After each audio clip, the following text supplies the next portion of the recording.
If you are over the age of 6, you've probably used a debit or credit card. And if you're watching this video, you more than likely have one. And over the last 5 to 10 years, credit cards and debit cards have completely almost eradicated the use of cash.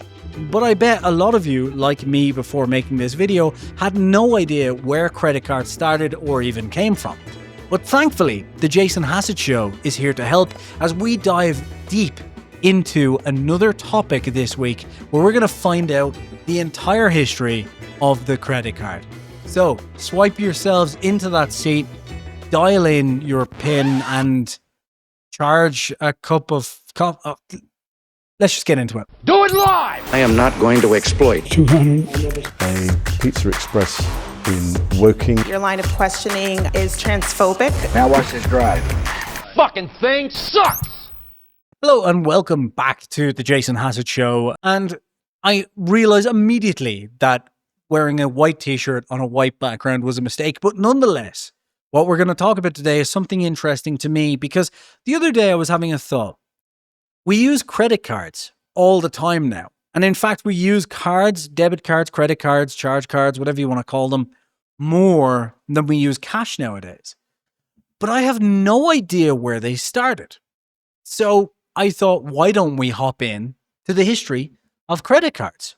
But before we jump in, especially given that this is just the second episode, I just want to point out that this is a journey of discovery, not a weird one, not like a Michael Jackson style discovery or a Diddy. Look, anyway, the point is, this is a series where I go through and research on the interwebs, which is possibly the least reliable thing since Britney Spears. So some of this may be incorrect. So I implore you, if I miss something or if I get something wrong, please shout at me in the comments so we can all learn together, find out new information.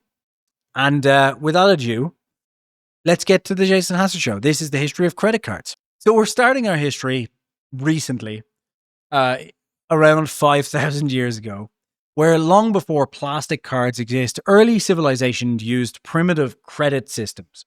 In Bronze Age Mesopotamia, people recorded debts and traded on clay tablets, essentially the first credit accounts. Farmers, for example, would borrow seeds and pay back after the harvest, showing that buying now and paying later is almost as old as civilization itself. By the Middle Ages, an English merchant or tax collector might use something called a tally stick to track what someone owed. These were wooden sticks that were notched with marks to signify debts or payments. King Henry I around 1100 AD even used tally sticks for taxes, making them the medieval equivalent of credit cards, a tangible record of credit between lord and subject. In fact, tallies became so trusted that they circulated like currency in some places. And probably where the word tally came from, like a running tally, I guess. That's more than likely.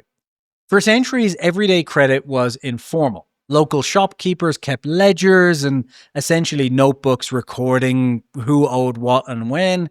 And thus, buy now, pay later was normal in places where you had trust, in small communities where people knew one another. No physical card or tracking was needed, just your good name and a handshake. And just like today, if you took too long to pay, you might find yourself with a credit cutoff. By the late 19th century, though, as commerce began to grow and the Industrial Revolution meant there were more and more people moving to cities where people in communities weren't as well known to one another, businesses started issuing physical tokens and coins as credit markers. Hotels and department stores gave their best customers little metal coins or celluloid charge coins, which were engraved with an account number and the store's name. You could put one on your keyring, handy to charge it at the store, and the clerk would imprint the coin on a sales slip to record your account number. It was a fast, but still kind of clunky way to settle up charges, one that was still easy to game. A major leap, though, came in 1928 with the Charga plate, a precursor to the credit card. It was a dog tag-sized metal plate embossed with your name and address tucked in a metal sleeve. When you bought something, a clerk would place this plate on an imprinter and lay a charge slip over it and rub an inked ribbon across, leaving an indelible imprint of your info. But stores often kept these on file in stores. No one was yet walking around with a wallet full of these charga plates. These plates became more and more common through the 1930s and 1940s, particularly in department stores for speeding up bookkeeping and reducing copy errors. The airlines took this a step further, though, in the 1930s with the air travel card. This was introduced by American Airlines and the Air Transport Association. This was the first industry-wide charge card you could use with multiple airlines, and it even offered a 15% discount on tickets to its customers, quite the perk during the golden age of air travel. By World War II, all major US airlines honored the air travel card, and in 1948 it became the world's first internationally accepted charge card, usable across 17 different airlines around the world. It gave travelers a way to fly now and pay later. And this caused small banks after the war to start tinkering with the idea of credit cards. In 1946, a Brooklyn banker named John Biggins launched Charge It, a local card program for his bank's customers. When a customer used a Charge It at a store, the bank paid the store and then collected it from the customer. It was a closed-loop system and required paying the balance in full every month, but it was a hint at what was to come. But the modern era of credit cards started with one of those famous oops moments. Not a eureka moment, an oops moment. Businessman Frank McNamara kicked off the credit card revolution. He was dining one evening in New York at a restaurant, Major's Cabin Grill, when he realized he'd forgotten his wallet. Awkward. He managed to avoid washing dishes. Legend said his wife covered the tab, but he vowed never to be embarrassed like that again. In 1950, McNamara and his friends launched the Diners Club card, a small cardboard charge card to be used at multiple establishments. It wasn't a bank loan. You had to pay the bill in full each month, but it was revolutionary. One card accepted at restaurants, hotels, and more, all over town. Within a year, 42,000 people had Diners Club cards. And it was accepted not just in the US, but overseas in places like the UK, Canada, Mexico, and even Cuba, marking it as the first official credit card to go international. Diners Club success sparked, as you can imagine, huge competition. Its first real competitor was Carte Blanche, which was launched in 1958, backed by Hilton Hotels, targeting travelers and elites. And that same year, American Express, already famous for travelers' checks, introduced its own charge card. The first Amex card debuted in purple paper in 1958, but quickly switched to plastic for 1959 and became a symbol of premium service and global travel. It charged an annual fee, but denoted prestige and was accepted worldwide. And a little fun fact, Amex was very, very quick to kick off with its famous colored cards early on, launching its gold card in 1966, its green card in 1969, not to be confused with immigration, laying the groundwork for premium and reward cards, but decades before the platinum and black cards would launch. So these were the first somewhat credit cards, but they were charge cards, as there was no revolving debt. So we're currently diving into how a rich guy's dinner tab turned into a global operation and cultural shift. But before we do, let's talk about how you can stop yours from getting monetized and stolen. Every time you shop online, open your bank app, or auto-fill your credit card details, someone, somewhere, is hoping to screw you. Doesn't matter. It's like a chip and pin for your devices, and it encrypts everything, hiding your location and stopping hackers, data brokers, and other bad actors from knowing who you are, what you're using, and getting to your data, even on public Wi-Fi. And if you're one of those people who uses the same PIN or password for everything, first of all, tisk tisk, but second of all, at least make sure your connection is encrypted. Plus, you can change your virtual location to unlock deals and websites that you otherwise wouldn't be able to, because why should your money be trapped by global borders? It works on up to 6 devices, it's faster than a tap-to-pay transaction, and right now you can get 77% off on the 2-year deal plus 4 months for free by using my link nordvpn.com/Hassett. Honestly, if credit cards in the 90s were covered by this level of protection, we would have way less to talk about in this episode. So the link is in the description. Check this below. Thank you to you for watching, and thank you to NordVPN for helping to support the show. Now let's get back to it. But banks were quickly cooking up something new. A card that allowed carrying a balance over time, i.e. true credit. In September of 1958, Bank of America dropped an audacious mass mailing of 60,000 credit cards to residents of Fresno, California. No request, they just mailed out the cards.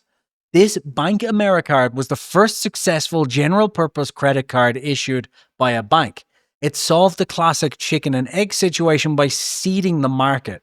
Suddenly, thousands of people had a card, and local merchant assured customers would use it, and it worked immediately. Because overnight, thousands of customers had them, meaning there was no chicken and egg as customers had the cards, and therefore local merchants were willing to accept it straight away.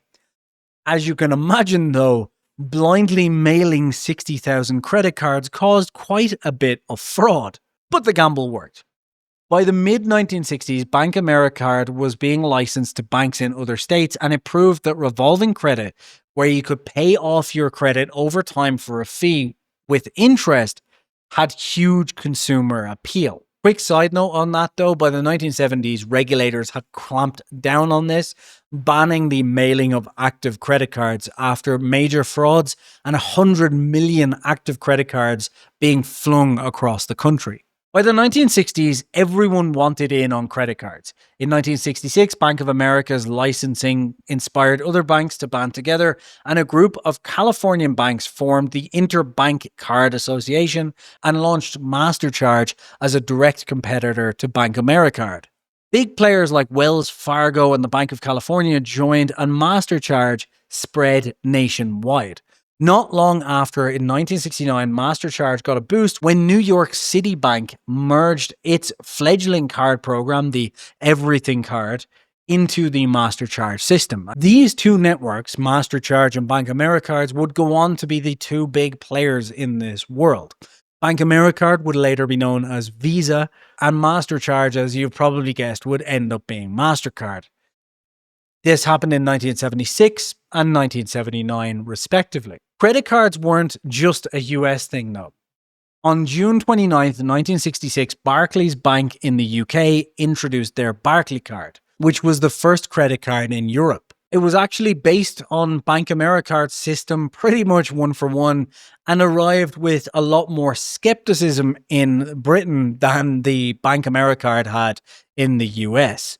Which is probably not a surprise. Many Brits called credit cards a slightly dubious American import that may encourage debt to those in the working class. Foreshadowing. There is no foreshadowing. We know that story, right? To overcome this, Barclays literally gave away the cards. They mailed out about 1 million unsolicited Barclays cards to customers to get things working, which, as you can imagine, led to fraud. They even deployed teams of mini-skirted Barclaycard girls to demo how to use the card and change attitude. And it worked, because if there's one thing British people like, it's women in miniskirts. This then caused other European banks to jump on board the mini-skirted Barclaycard train.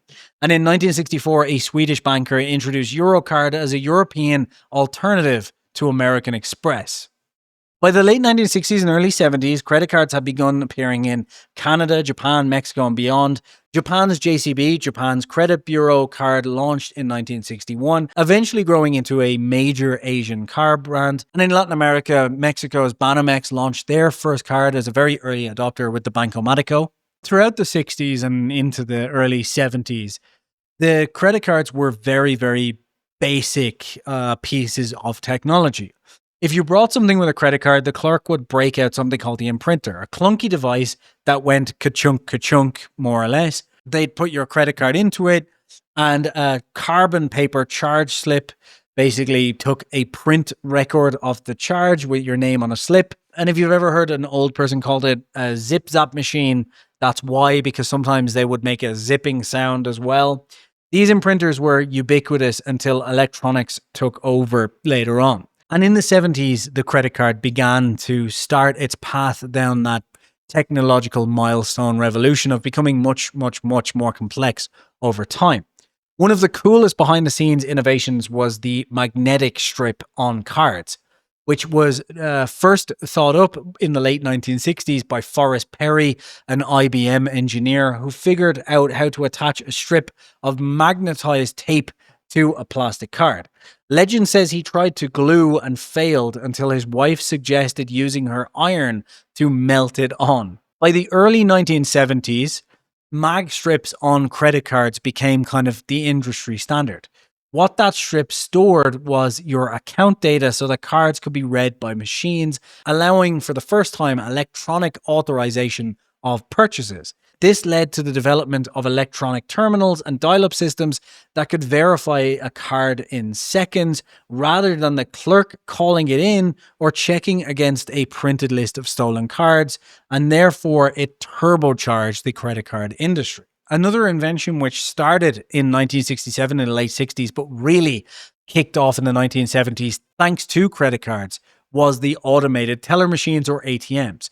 The first ATM actually popped up in London in 1967, but by the 1970s, ATMs were spreading, letting customers withdraw cash with their card and a secret code or PIN. Early ATMs often used special punch cards or tokens, but soon, because of the ubiquity of credit cards and then debit cards, ATMs just began to work on these cards as a basis. It became the simplest way with computing to figure out who had what balance and when. By the late 1970s, credit, debit cards, and ATMs were essentially a global phenomenon. For example, China issued its first credit card via the Bank of China in 1985, but even before that, tourists and traders were able to use their credit cards in Asia. Eventually, this led to China forming UnionPay down the line in 2002. In Europe and America, though, by the late 70s, Mastercard and Visa had begun their global domination by absorbing as much of the credit card and debit card industry as they could. They also partnered with a variety of other card providers like Access Card in the UK, ChargeX in Canada, and so on. And they had become so prevalent in the 70s that in 1974, the US actually had to pass a bill called the Fair Credit Billing Act of 1974 to allow cardholders the right to basically dispute charges on their credit card, like if you got overbilled or never received a product. Perhaps most famously, the Equal Credit Opportunity Act of 1974 made it illegal to deny credit to someone based on gender, race, or religion. And before this, a woman often needed her husband or father to co-sign for a card. This was a huge cultural shift, and by the late 1970s, women in many countries could finally get credit cards in their own name, which was quite important as a step towards financial independence for women in many countries where they just didn't have the same equal rights as men. The 1970s were probably the biggest milestone years for credit cards. And one of the biggest moves here was when Visa, which was still technically Bank Mastercard in 1973, launched the first electronic authorization system under CEO Dee Hock.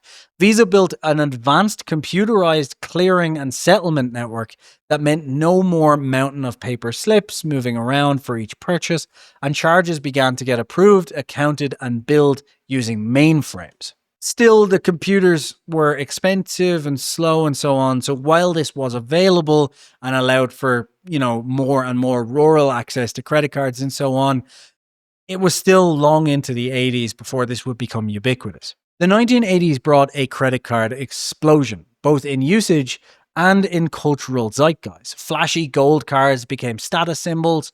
American Express introduced the gold card in 1966, but by the 1980s it really took off as a must-have for the yuppie class, often advertised as a VIP treatment, and movies and TV started referencing credit cards regularly. Whether it was yuppie characters with a wallet full of plastics or the famous American Express Don't Leave Home Without It ads featuring actors like Carl Maiden, which ran throughout the early 80s, credit cards were everywhere, especially on the big screens.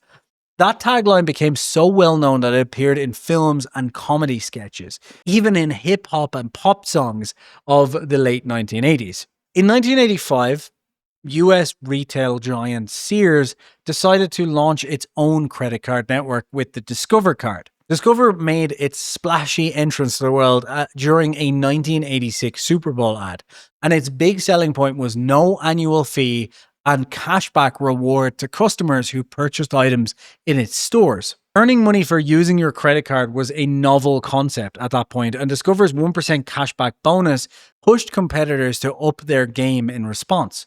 Within a few years, cashback became a standard feature on most credit cards, and Discover also pioneered 24/7 customer service and 100% US-based customer service, as they loved to point out. By the 90s, it had built its own international acceptance network, and it was the new kid on the block compared to Visa, Mastercard, and Amex, but it carved out a niche that is still strong today. The 80s also saw merchants move now as computers got smaller and more ubiquitous to fully electronic systems and, systems where you could just scan the card instead of the old printers.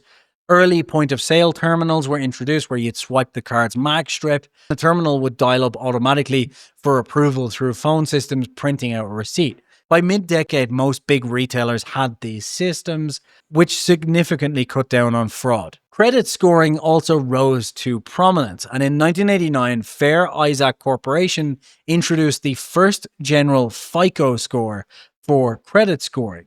Suddenly, banks had a quick numeric way to judge your credit worthiness rather than a manual review of your credit report and personal history. This sped up approvals, and this combined with deregulation of interest rates led banks to issue a lot more credit in the 1980s. Simply put, if you had a good FICO score, offers filled your mailbox.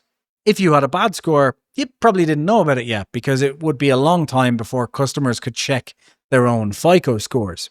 Of course, even with this boom in electronic authorization and FICO scores and so on, the criminals were always one step ahead, and as credit cards became more and more ubiquitous, so did credit card fraud and crime.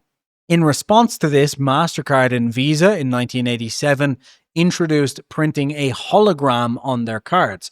It was a shiny dove and globe on the card as an anti-counterfeiting measure, something which obviously had gone into banknotes around that time as well. Fraud prevention units also showed up at banks, and simple ways to report lost and stolen credit cards became a very familiar sight in bank and a very familiar procedure.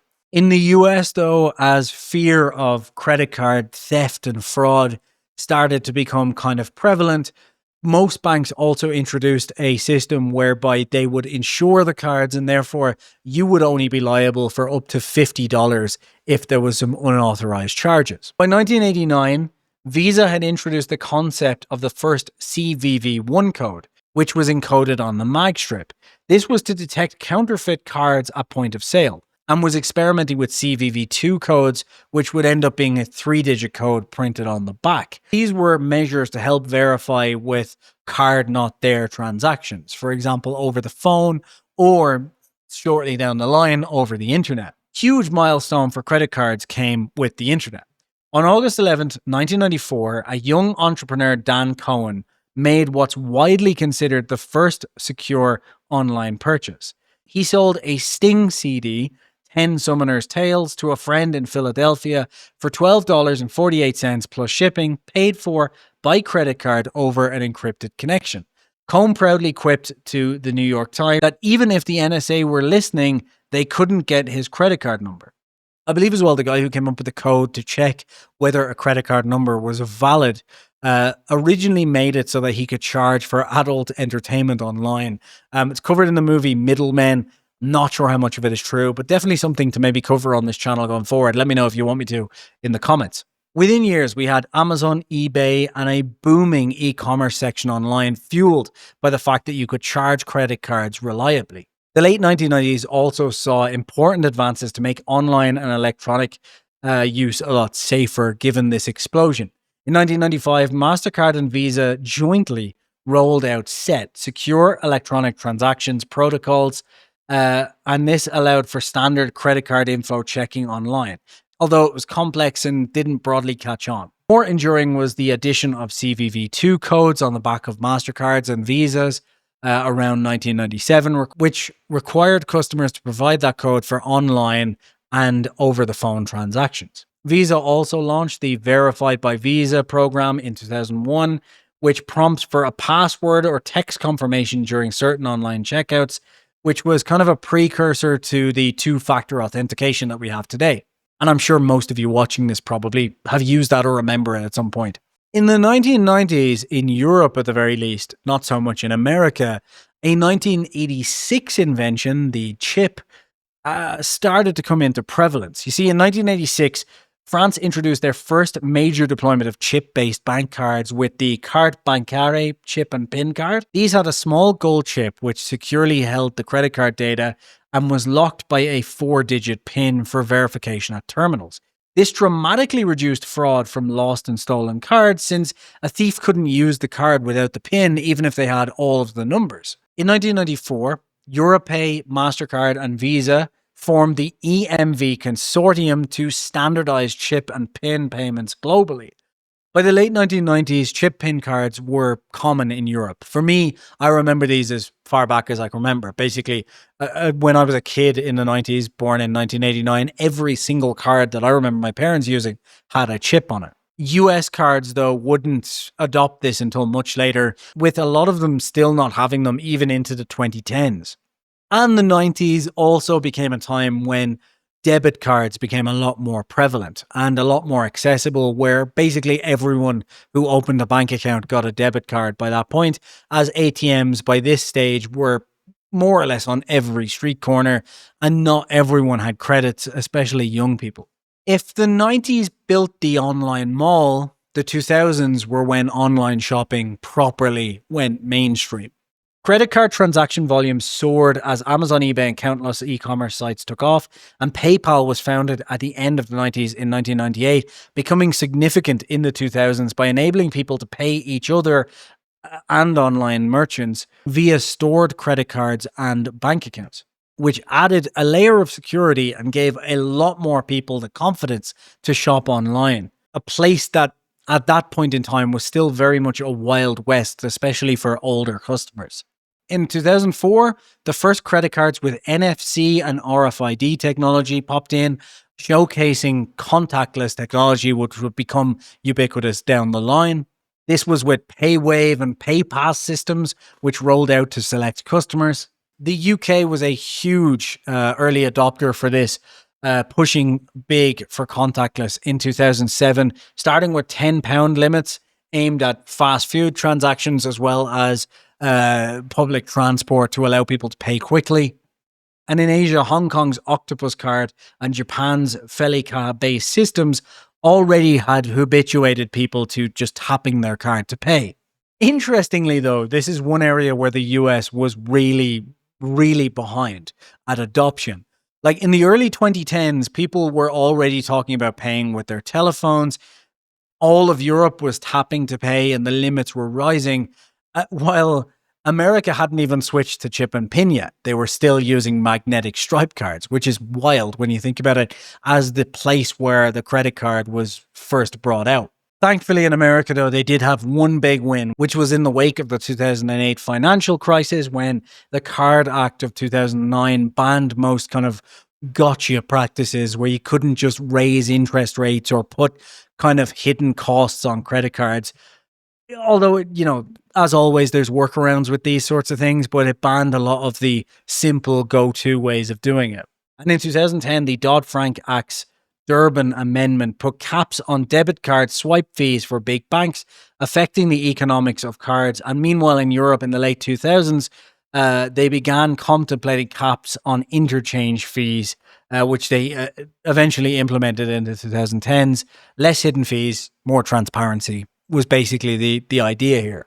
The 2010s, though, were where things really changed, I think, and where debit cards and credit cards not only became so ubiquitous that cash now is almost non-existent for many, many people, it also made credit cards even easier to kind of swipe for everybody, especially young people.